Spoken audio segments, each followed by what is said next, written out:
If you were a prisoner in the Gulag, your entire existence revolved around one desperate prayer: to get sick. Not sick enough to die, but sick enough to be sent to the sanchast, the medical unit.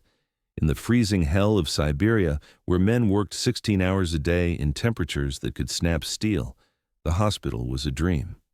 It meant a roof. It meant warmth. It meant a few days of lying on a mattress that wasn't made of frozen moss. For millions of prisoners across the Soviet Union, the hospital was the only mercy the state ever showed them.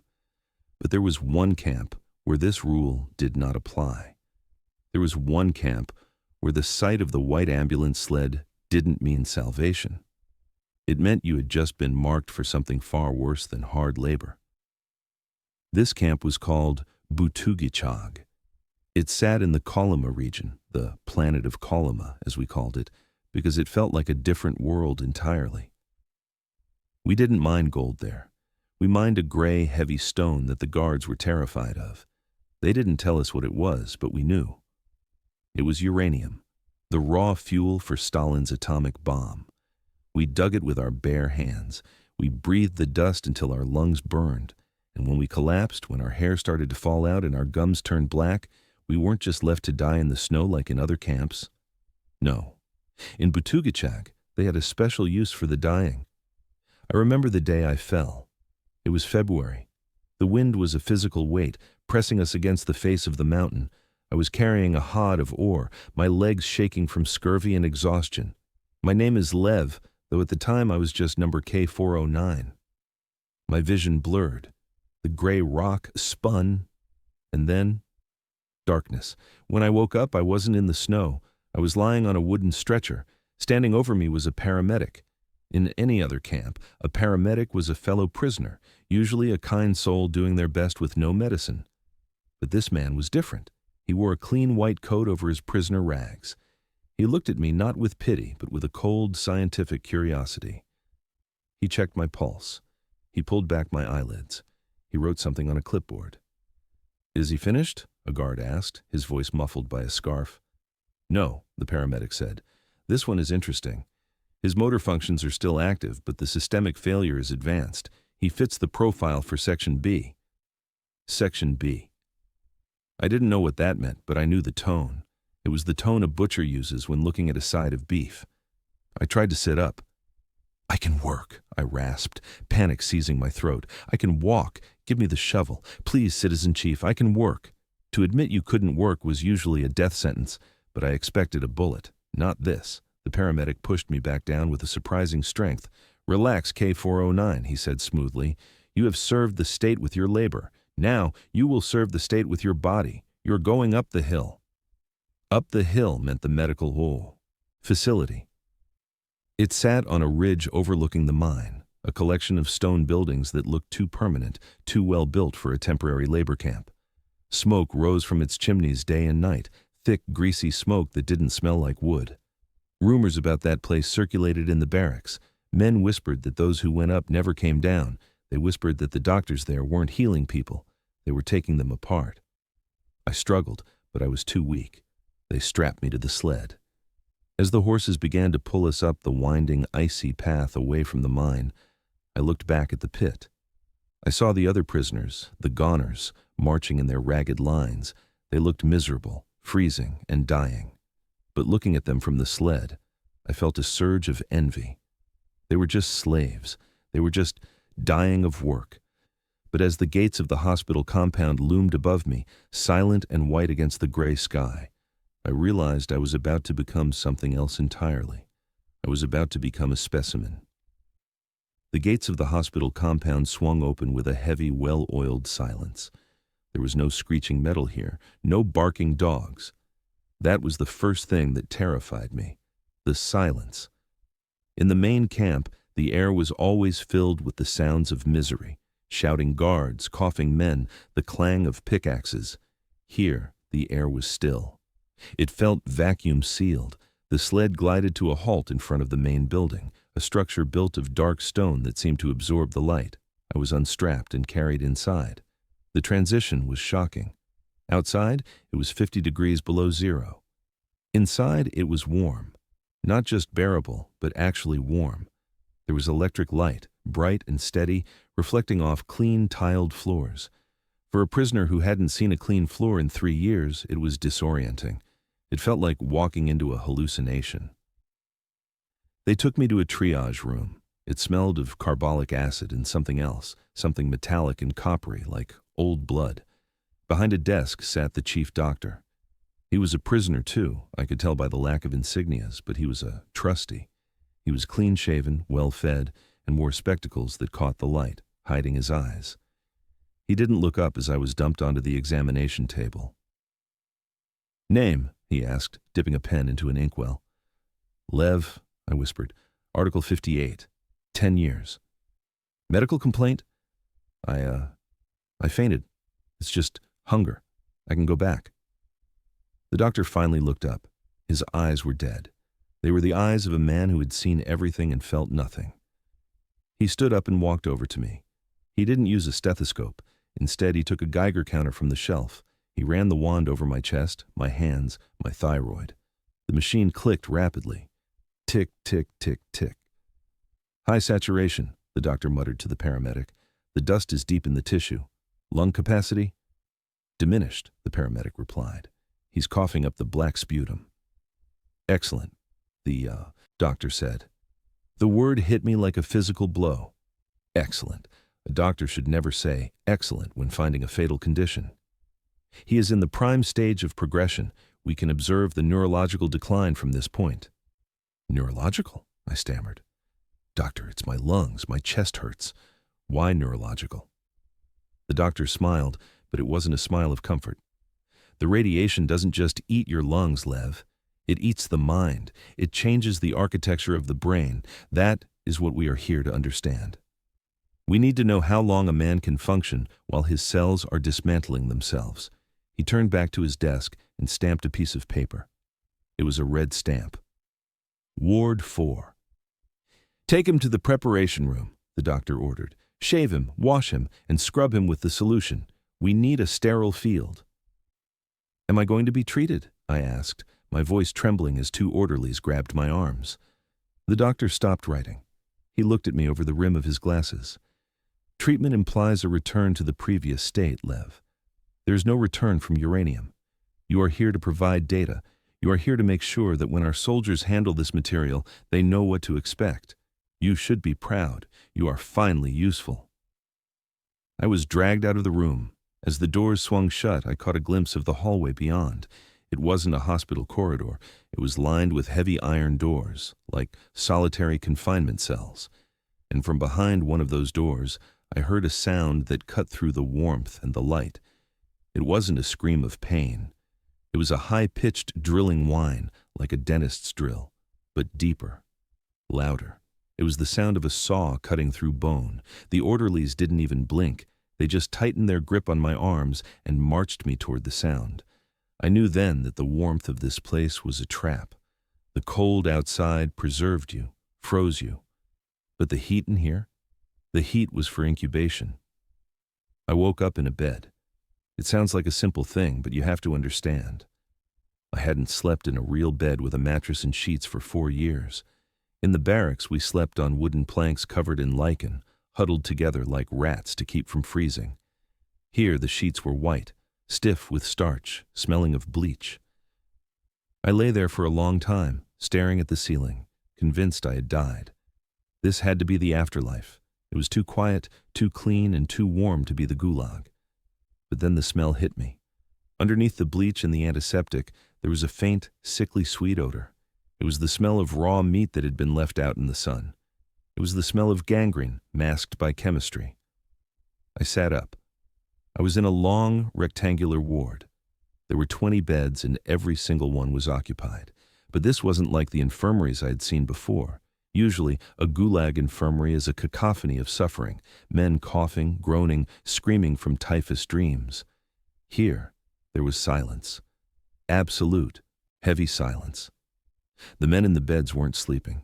They were sitting up or lying with their eyes wide open, staring at nothing. They looked like mannequins. I looked to my left. The man in the next bed was skeletal, his skin the color of old parchment. His head was shaved bald, We were all shaved bald the moment we entered, and there was a strange, jagged scar running along his hairline, pink and angry against the gray skin. He was staring at his own hands, turning them over and over again, fascinated by the movement of his fingers. "Where are we?" I whispered. My voice sounded too loud in the vacuum of the room. The man didn't blink.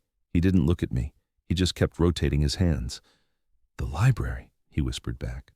"The library?" I asked, confused. "This is a hospital." "No," the man said, finally turning his head. His eyes were dilated, the pupils huge and black, swallowing the iris. "In a hospital, they fix you.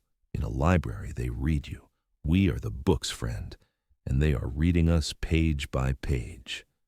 His name was Andrei. He had been a physics student in Leningrad before the purge. He was the only one in the ward who seemed to have any spark of life left behind his eyes, though it was a dim, terrified spark. He leaned closer to me, glancing nervously at the heavy iron door at the end of the ward. "Don't drink the water they give you in the evening," Andrei hissed. "It makes you sleep, and if you sleep deeply, they come for you." "Who comes?" I asked. "The night shift," Andrei said. "They take one of us every night, always the ones who have the highest radiation counts. They take them through that door, and they don't come back. Or if they do, they come back like him." He pointed to the man across from us. I looked. The man opposite was sitting on the edge of his bed, swaying back and forth, drooling slightly. There was a bandage wrapped around his head, staining red at the temple. He looked empty. Not just tired, but vacated. As if the person who used to live in that body had been evicted, leaving only the biological machinery behind. "What did they do to them?" I asked, a cold knot forming in my stomach. Andrei's eyes widened. "They are looking for the uranium," he whispered. "They think it changes the brain. They think the radiation settles in the gray matter and alters the way we think. They aren't operating to save us. They are mining us, just like we mined the mountain. But now the ore is in our heads." The horror of his words sank in. I touched my own shaved scalp. It felt vulnerable, soft. I remembered the doctor's words: neurological decline, architecture of the brain. They weren't treating the radiation sickness. They were waiting for it to ripen. We were petri dishes, and the terrifying part was the calmness of the room. The drugs they gave us, or the radiation itself, was stripping away our will to fight. I looked at the 20 men in the room, and I realized we were all just waiting for our turn, to be read. 2 days passed in a blur of terrifying routine. The schedule in Ward 4 was rigorous. At 6:00 a.m. the lights slammed on, harsh industrial bulbs that hurt the eyes. Nurses entered. They weren't the rough women of the camp. They were professional, cold, moving with mechanical efficiency. They didn't speak to us. They didn't ask how we felt. They just measured. They measured everything. They took our blood pressure. They took samples of our saliva. They made us walk in straight lines to test our balance. They shone lights into our eyes to check our pupil dilation. But the most terrifying part was the Geiger counters. Every morning the doctor, the one with the dead eyes, would come in with the machine. He would run the wand over our skulls. When he came to me, the machine clicked furiously. Tick, tick, tick, tick, zzz. The sound was like a swarm of angry hornets. The doctor would nod, pleased, and make a note in his ledger. "Progression is steady," he would mumble. "The accumulation in the frontal cortex is significant." I tried to ask him questions. "Citizen doctor, my gums are bleeding. Can I have vitamin C?" He looked at me with that same detached curiosity. "The bleeding is a secondary symptom, K409. It is irrelevant to the primary study. We are observing the synaptic response." They weren't feeding us well, but they were feeding us differently. No more gruel. They gave us strange, bitter pastes and vitamin injections that burned like fire going into the vein. I realized later these weren't vitamins. They were likely tracers, or perhaps stimulants to keep our nervous systems active while the radiation ate us alive. I could feel the dust inside me, the uranium dust from the mines. It wasn't just in my lungs anymore. I could feel it in my bones. It felt like I was carrying a fire inside my marrow. My cough got worse. On the second evening, I had a fit that bent me double. I hacked and retched until I tasted copper. I spat into the metal bowl they gave us. It was a glob of black mucus streaked with bright arterial red. I stared at it, trembling. In the mine, this meant you had a month to live. Here, it meant something else. The doctor was watching me from the doorway. He saw the blood. He walked over, looked into the bowl, and smiled. "Stage 3, he announced to his assistant. "The blood-brain barrier is likely compromised. He is ready." Ready. The word hung in the air like an executioner's axe. That night, the atmosphere in the ward changed. The nurses gave out the evening water. I remembered Andre's warning. I took the cup, pretended to sip, and then, when the nurse turned to the next bed, I spat the water into my mattress. It was a risk. If they caught me, I'd be beaten. But I had to stay awake. I had to know what ready meant. The lights went out at 9 p.m. The ward plunged into a gray darkness, illuminated only by the faint light from the corridor. The silence returned, heavier than before. The other men, who had drunk the water, fell into a deep comatose slumber almost instantly. Their breathing was rhythmic, shallow. I lay there, my heart hammering against my ribs, staring at the iron door. Andre was awake too. I could feel him shifting in the bed next to me. We were the only two witnesses in a room full of ghosts. Around midnight, the heavy iron door opened. It didn't creak. It swung open on silent hinges. 2 orderlies entered, pushing a gurney. They wore surgical masks and rubber aprons. They didn't look at the clipboards. They knew exactly who they were coming for. They walked down the aisle, their rubber-soled shoes squeaking softly on the tiles. They passed the man with the bandaged head. They passed Andre. They stopped at my bed. I froze. I squeezed my eyes shut, pretending to be asleep, praying that my racing heart wouldn't give me away. I felt a hand on my shoulder, rough, impatient. "Check him," a voice whispered. A hand lifted my eyelid. I forced my eye to roll back to stare unseeing. A flashlight beam seared my retina, but I didn't flinch. I'd learned to play dead in the snow. I could play dead here. "He's out," the orderly said. "Deep sedation." "Good. The doctor wants this one fresh. The cranial pressure is peaking. If we wait another day, the tissue might liquefy." They grabbed the sheets. They were about to lift me. My muscles tensed, ready to fight, ready to scream. But then, the second orderly spoke up. "Wait, look at the chart. The doctor marked K409 for the morning shift. He wants the observation to happen in daylight. He needs the natural light for the photography." "Then who takes the night slot?" "The one next to him, K412, the physicist. His readings are almost as high." The hand let go of my shoulder. I heard them shuffle one step to the left, to Andre's bed. I opened my eyes just a slit. I saw them grab Andre. He wasn't asleep. He had spit the water out too. His eyes went wide with terror. He opened his mouth to scream, but the orderly was too fast. He jammed a rag soaked in chloroform over Andre's face. Andre struggled, his bony legs kicking against the sheets, his hands clawing at the orderly's rubber apron. But he was weak. So terribly weak. In seconds, his struggles turned into twitches, and then he went limp. They lifted him onto the gurney like a sack of flour. They strapped him down. As they wheeled him away, his hand flopped over the side of the stretcher, swinging lifelessly. I watched my friend, the man who had warned me, being rolled toward the iron door. The door opened, revealing a blinding white light from the operating theater beyond. For a split second, I heard the sound again, the high-pitched whine of the bone saw. Then the door shut, cutting off the light and the sound, leaving me alone in the dark with the realization that I had been spared only because they wanted to take a picture of my brain before they cut it out. And my appointment was at dawn. The silence that followed the closing of the iron door was not empty. It was heavy, suffocating, like the air in a tomb after the stone is rolled into place. Andre was gone. The only evidence he had ever existed was the crumpled indentation on his pillow and the faint smell of chloroform hanging in the stagnant air. I lay there in the dark, my heart beating a frantic rhythm against my ribs. Thump, thump, thump, thump. Every instinct I had as a survivor told me to stay still, to freeze, to become invisible. That is how you survive the gulag. You don't look, you don't ask, you don't move. But I knew that survival rules didn't apply here. In the mine, if you kept your head down, you lived another day. Here, if I kept my head down, they would cut it open at dawn. The doctor had said, morning shift. I had perhaps 4 hours. The terror was a cold fluid in my veins, but underneath it, there was a burning need to know. If I was going to die, I had to know how. I had to know what was happening behind that door. I waited until the rhythmic breathing of the other patients filled the room. I slid my legs out from under the covers. The tiles were ice cold against my bare feet. I moved like a ghost, crawling on my hands and knees between the rows of beds. I reached the iron door. It was solid, formidable, built to keep screams in.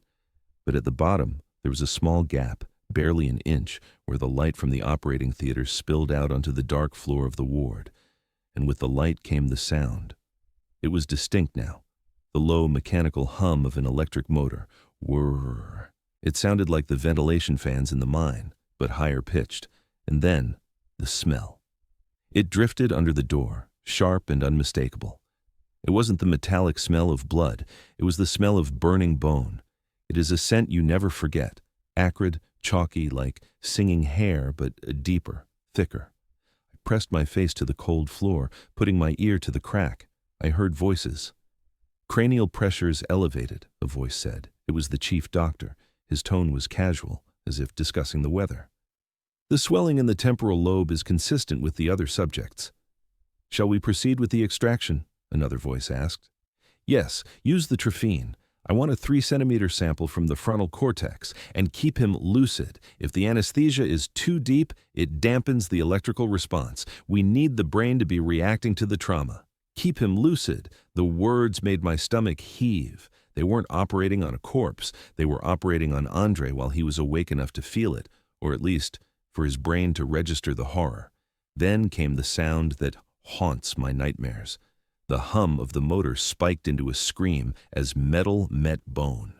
Eeeeee! Eeeeee! It was a grinding, wet vibration that traveled through the floorboards and into my own skull. I heard a low, guttural moan, not a scream, but a sound of pure, biological protest. It was Andre. I scrambled back. From the door, my hands sliding on the slick tiles. I couldn't listen. I crawled back to my bed, shivering so violently my teeth chattered. I pulled the blanket over my head, pressing my hands over my ears, but the sound was inside me now. They were mining him. They were digging into his thoughts, his memories, his very self, looking for the poison they had put there. I realized then the true nature of Butugichag. It wasn't a camp. It was a factory. The mine downstairs produced the raw material, and the hospital upstairs processed the product. And the product was us. The sun rose over Kolyma like a pale, frozen coin, bringing no warmth, only a gray, revealing light. In Ward 4, the routine began again. The lights snapped on. The nurses entered. But there was a gap in the room. Bed number 12 was empty. The sheets had been stripped, the mattress flipped. It was as if Andre had never existed. The other patients, drugged and lobotomized by the routine, didn't seem to notice. But I noticed. I stared at the bare mattress, knowing that my bed would look like that tomorrow. K409, a voice barked. I looked up. It was the orderly with the rubber apron. He was holding a wheelchair. Time for your prep. The doctor is waiting. I didn't fight. Not yet. Fighting now would just get me strapped down sooner. I climbed into the chair. My legs felt like lead. They wheeled me out of the ward, but we didn't go straight to the operating theater. We went down a different corridor, deeper into the complex. The air here was colder, smelling of formalin and rubbing alcohol. We stopped in front of a room marked Archives. The orderly parked me and stepped inside to grab a file. He left the door ajar. I looked inside. It wasn't an archive of papers. It was a room of shelves, floor to ceiling. And on the shelves were jars, hundreds of them, glass jars filled with a yellowish, murky fluid. Floating inside them were gray, convoluted shapes, brains. I stared, paralyzed by the sheer scale of the collection. Some of the jars were small, pieces of tissue, sections of tumors. But others were whole. And on the front of each jar was a white label with a number, K203, K315, K388. I scanned the numbers frantically. My eyes locked onto a jar on a rolling cart near the door, waiting to be shelved. The label was fresh. The ink was barely dry. K412. Andre. He was in a jar. Less than 6 hours ago, he was whispering to me about the water. Now, his mind, his physics degree, his fear, his memories of his mother, it was all floating in formaldehyde. The doctor hadn't just taken a sample. He had harvested the crop. "What are you looking at?" I jumped. The chief doctor was standing over me. I hadn't heard him approach. He was wearing a fresh white coat, but I could see a tiny speck of dried blood on his collar. He followed my gaze to the jar. "Ah," he said, a small, proud smile touching his lips. "Subject 412. A fascinating case. The radiation had crystallized in the pituitary gland. We will learn a lot from him." He looked at me, and for the first time, I saw something behind his dead eyes. It wasn't cruelty. It was worse. It was a complete absence of humanity. To him, I wasn't a man named Lev. I was just the next volume in his encyclopedia. "You are disgusted," the doctor observed calmly. "You think this is barbarism. But you are wrong. This is the future. The atomic age is coming, Lev. Soviet soldiers will fight on nuclear battlefields. We need to know what happens to them. Your death will save thousands of Red Army lives. Is that not a noble sacrifice?" "I am not a soldier," I whispered, my voice shaking with rage. "I am a prisoner. I didn't volunteer." "None of us volunteered for Kolyma," the doctor said coldly. "But we are all here, and we all have a quota to fill. The miners fill carts with ore. I fill jars with data, and you provide the raw material." He nodded to the orderly who had returned with my file. "Take him to the shave room. Clean him thoroughly. I want the scalp pristine. No infections. We are opening him up in 1 hour." The orderly grabbed the handles of my wheelchair. As he turned me away from the room of jars, I looked back at Andre one last time. I made a silent promise to the gray matter floating in the glass. I would not end up on a shelf. I would not become a number in a jar. I would die, yes. I knew I couldn't survive the radiation eating my lungs, but I would die as a man, somewhere out in the cold, not here in this warm, well-lit butcher shop. I had 1 hour. 1 hour before the saw touched my skull. And I knew that my only chance of escape wasn't to run out the front gate, but to go somewhere no sane man would ever choose to go. I had to go to the morgue. The shave room was a white-tiled box that smelled of wet wool and iodine. In the center sat a heavy wooden chair with leather straps attached to the arms and legs. The orderly shoved me into it. He didn't speak. He just hummed a low, tuneless melody as he lathered a brush with soap. The sound was maddening. It was the sound of a man doing a mundane chore, like peeling potatoes, except the potato was my head and the peeler was a straight razor. "Hold still," he grunted, tilting my head forward. "If you move, I cut you. And the doctor hates stitches on the scalp. Ruins the aesthetic." He began to scrape. The razor was dull. It pulled at the stubble, scraping the skin raw. I sat there, my knuckles white as I gripped the armrests, not because I was strapped in, he hadn't buckled them yet, but because I was fighting the urge to vomit. I looked at the clock on the wall, 7:15 a.m. The doctor said he was opening me up in 1 hour, 45 minutes left. My mind raced. I was weak, starving, and half-poisoned by radiation. The orderly was a thick-necked peasant who looked like he could snap my spine with one hand. Fighting him was suicide. I needed a door to open. I needed a mistake. And then, the universe gave me a sliver of a chance. The door to the corridor banged open. A nurse stuck her head in, looking flustered. "Grigori! The autoclave in Theater 2 has burst. There is steam everywhere. The doctor is screaming for towels. Get the stockpile now." The orderly, Grigori, cursed loudly. He threw the soapy brush into the sink. He looked at me, weighing the risk. I was a skeleton in a chair, shivering. I didn't look like a flight risk. I looked like I couldn't walk to the latrine without help. "Don't move," he growled, pointing the razor at me. "I'll be back in 2 minutes. If you are not in that chair, I will skin you alive." He ran out, slamming the door. I didn't wait. The moment the latch clicked, I rolled out of the chair. My legs buckled and I hit the floor hard, but adrenaline is a powerful drug. I scrambled up. I didn't go for the door he used. That led to the operating theaters. I went to the back of the room, to a smaller door marked sanitary disposal. I pushed it open. It was heavy. leading into a service corridor that ran behind the main wards. The air here was freezing. The heat of the hospital didn't reach the back tunnels. I stumbled down the hallway, my bare feet slapping against the concrete. I didn't know where I was going. I only knew I had to get away from the operating theater. I heard voices approaching from around the corner. Heavy boots.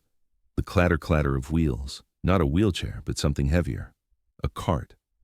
I pressed myself into a shallow alcove, hiding behind a stack of linen crates. 2 guards walked past, pushing a large, flat trolley.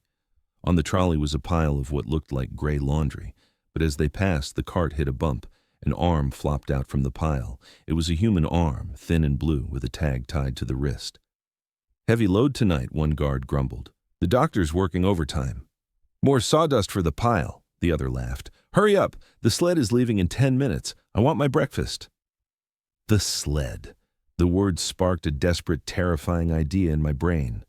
The sled was the transport that took the dead bodies down the hill to the mass graves.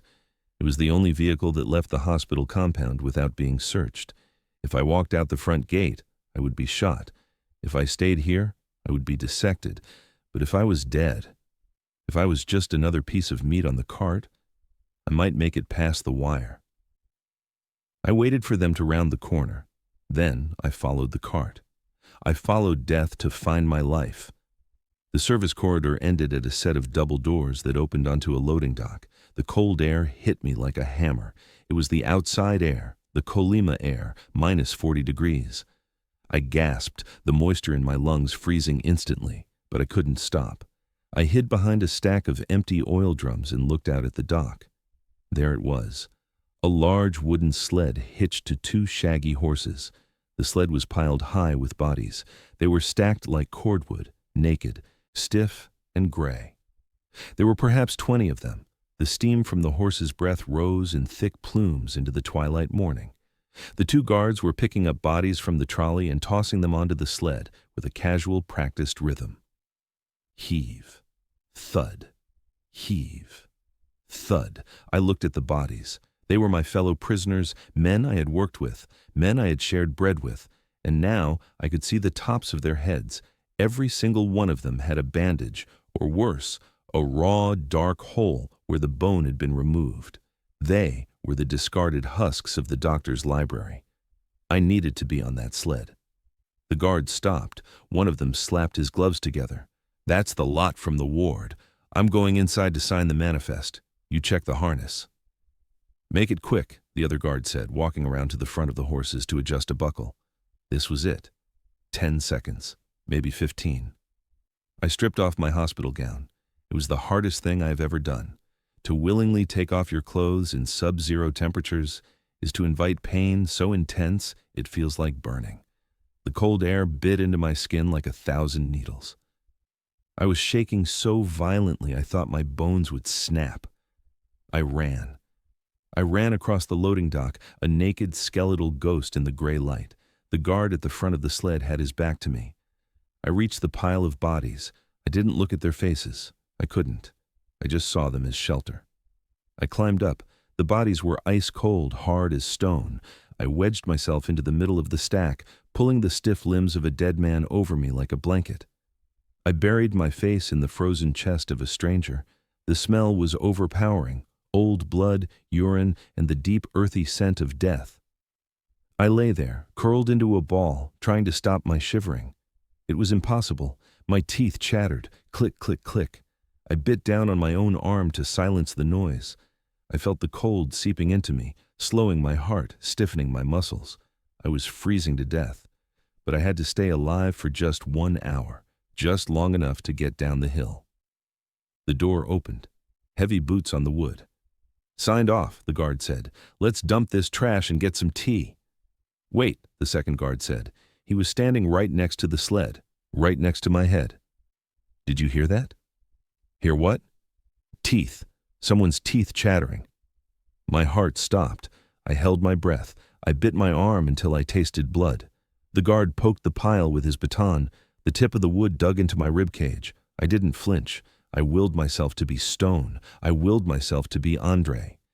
"You're hearing things, Ivan," the first guard laughed. "It's the wind rattling the harness. These ones are done. Their brains are in jars, remember? They don't chatter. I guess, the guard grumbled. Let's go. The whip cracked.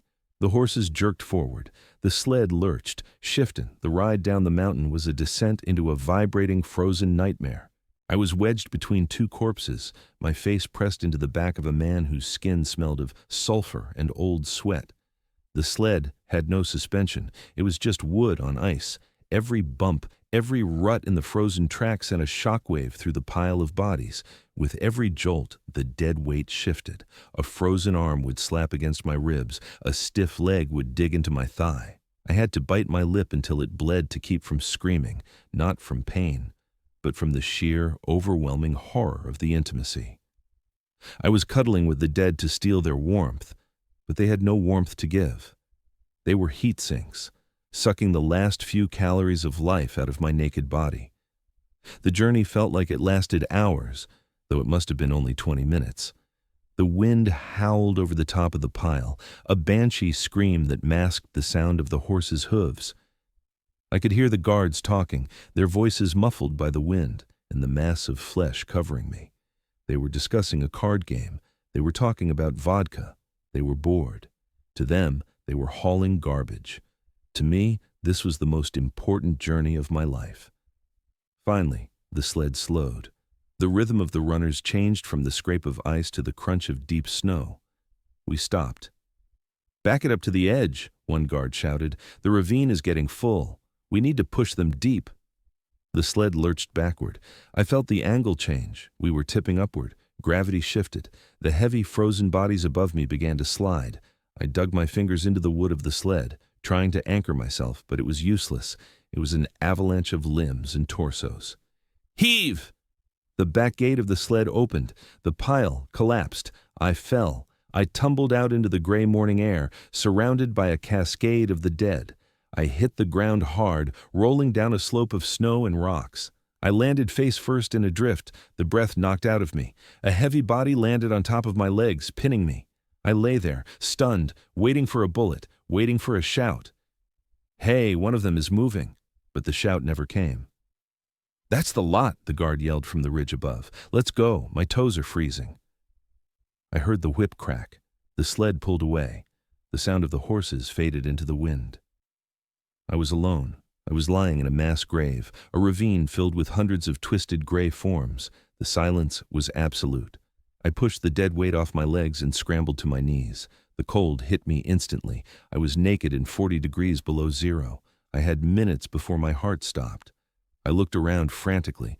The guards had stripped most of the bodies. Clothes were valuable state property, but they were lazy. In the chaos of the dump, some of the men still had rags wrapped around their feet or torn tunics clinging to their frozen frames. I became a ghoul. I scrambled over the bodies of my friends, tearing at the stiff fabric. I found a pair of canvas trousers on a man with no face. I found a quilted jacket, stained with blood but thick, on another. I pulled them on, my fingers clumsy and numb. It was the ultimate desecration, but the dead didn't mind. They didn't need the warmth anymore. As I tied the rope belt around my waist, I looked down. Lying near my feet was a familiar face. It was André. He had landed face up. His eyes were open, staring at the gray sky clouded with frost. And there, on his forehead, was the bandage. It had slipped during the fall. Beneath it, I saw the raw, dark hole where the doctor's saw had entered. It wasn't a surgical incision. It was a jagged, brutal crater. They had drilled into him like he was a piece of rock. I fell to my knees beside him. I wanted to cry, but my tear ducts were frozen. I reached out and closed his eyes. "I'm sorry," I whispered. "I'm sorry I left you in the jar." But I couldn't stay. The cold was already slowing my thoughts. I had to move. I had to find heat. The mine was a mile down the valley. If I could get to the slag heap where the waste rock was still warm from the earth, I might survive.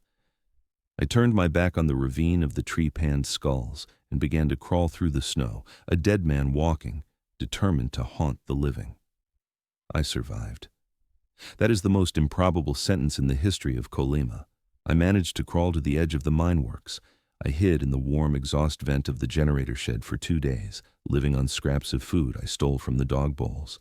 Eventually, I blended back into a large work brigade during a chaotic shift change.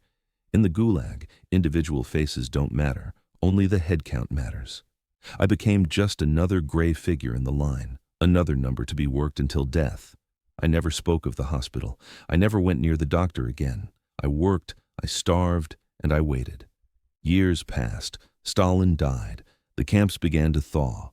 The Butugachag camp was closed in the mid-1950s, but it wasn't just abandoned, it was destroyed. The Soviets knew what they had done there. They knew that mining uranium without protection was a crime, but the hospital was a horror that went beyond negligence. It was a deliberate atrocity. They bulldozed the buildings, they blew up the mine entrances. They tried to wipe the Valley of Death off the map. I was released in 1956, a broken man with lungs full of dust and memories full of ghosts. I moved away, as far as I could, but I kept watching the news. I waited for someone to find it. I waited for the world to know. It took decades. In the 1980s and 90s, after the Soviet Union collapsed, local historians and hikers began to explore the ruins of the Kolyma camps. They went to Butugachag. They found the remains of the uranium processing plant. They found the Geiger counters still clicking in the moss, screaming about the radiation that still poisons the land. But then, they found the grave. It wasn't just a rumor anymore. They found the ravine where the sled had dumped us. And what they found, they shocked the world. They found skulls. Not just skulls crushed by rifle butts or broken by hunger. They found skulls that had been meticulously, surgically sawed open. They found the trephinations. I saw the photos in a newspaper. A row of human skulls sitting on the moss, each one with a perfect circular hole cut into the bone. The caption asked, "What happened here? Was it medical experiments? Was it torture?" I looked at the photo and I saw Andre. I didn't recognize the bone, of course, but I recognized the cut. I heard the sound of the saw in my dreams. Krr. The historians pieced it together. They realized that the medical facility at Butugachag wasn't treating patients. It was a research laboratory. The doctors were harvesting brains to study the effects of high-level radiation on human tissue. They wanted to know if atomic soldiers would stay obedient while their brains melted. We weren't prisoners to them. We were lab rats in a nuclear maze. The camp is gone now. The snow has covered the ruins, but the skulls are still there, hidden in the grass, bleaching in the sun. They are the only testimony that remains. They are the witnesses that cannot be silenced. Sometimes when I close my eyes, I am back in Ward 4. The room is quiet, the sheets are white, and the man in the next bed is whispering to me. "Don't drink the water," he says. "We are the books in the library." I'm an old man now. The radiation is finally catching up with me. My breath comes short, my hands shake. But I'm glad. I'm glad because when I die, I will be buried in the earth, whole. No one will cut me open. No one will put me in a jar. But part of me never left that sled. Part of me is still sliding down the icy hill, naked and terrified, crushed under the weight of the boys who never came home. And as long as those skulls lie in the valley of Butugachag, the hospital is still open, and the surgery never ends. The pile of bodies. The dead man on top of me pressed down, his weight heavy and suffocating. We began to move. I was traveling in a hearse made of flesh, sliding down the mountain, leaving the warm hell of the hospital behind and heading toward the cold freedom of the grave. I closed my eyes and prayed to a God I hadn't believed in for years. "Let me freeze," I prayed. "Let me freeze, but don't let them hear me breathe."